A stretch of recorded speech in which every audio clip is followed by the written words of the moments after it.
Hello and welcome everyone to a new video on your channel, Mr. Tech Tips. Before watching the video, don't forget to subscribe to our channel and don't forget also to like this video.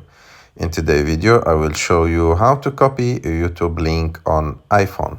To do this, you just need to go open the YouTube app and after that, go and choose any video that you want to